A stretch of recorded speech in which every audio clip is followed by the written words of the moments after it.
taking place after R.I.P. and Final Crisis. Batman's funeral.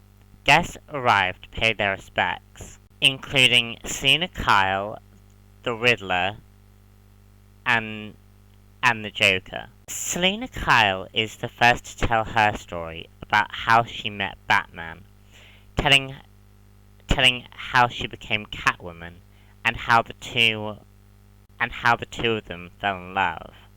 Batman gets into an argument with Catwoman, leading to the two not speaking. Selina eventually gave up being Catwoman and opened her own pet shop. One night, Batman appeared to her bleeding, and Selina brought him into the shop. She tied him down, and it is implied that she killed him. Alfred then tells a story and details his history about how he came into the Wayne service after his days as an actor.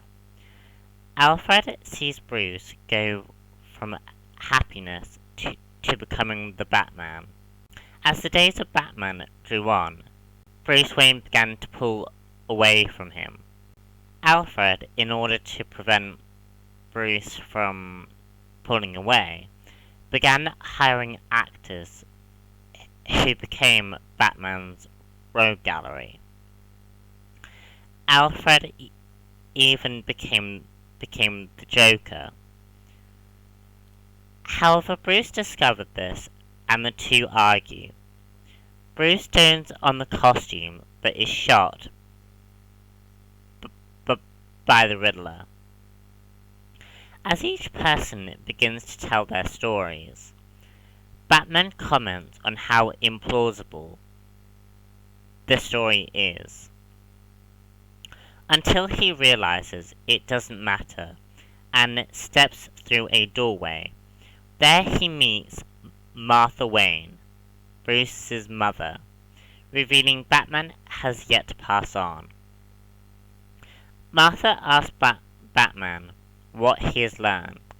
Batman answers that the stories everyone said are actually the actions he made as Batman, and that he will always be Batman. In the backup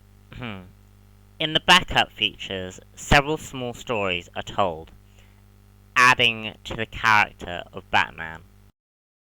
This book was a really nice send-off for Bruce Wayne's Batman. And it highlights on how Batman has affected the lives in Gotham City. And it also has that eternal nature of the Batman in the story as well. Just a really, really well put together piece. However, it does not have a lot of substance in this book. There's hardly any story to tell in this book, to be perfectly honest, which is kind of sad.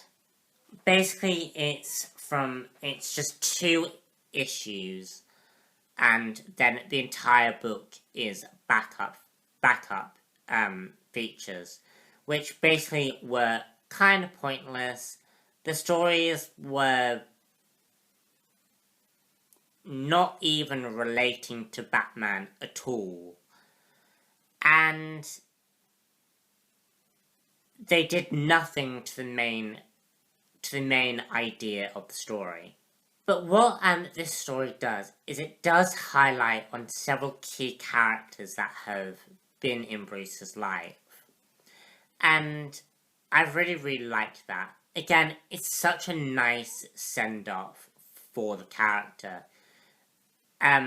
Because obviously, of course, DC was going to touch upon Batman's death at this time period. Batman is such an iconic character.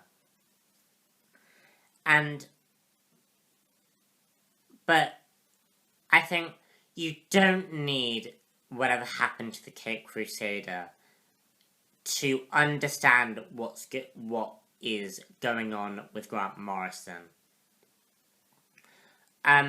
Again, it does nothing for the story. It doesn't have a major impact on what's going on. Yeah, I would give this book about a 3 out of 5. It is a good story.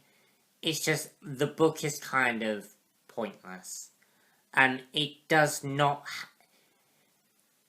It's a good read, but you don't need it to understand what's going on in Grant Morrison's run or the direction that Batman was going at this time. So yeah, that was a ridiculously quick review. So I'm Robinax1 here, and stay tuned for more comic book reviews. Bye.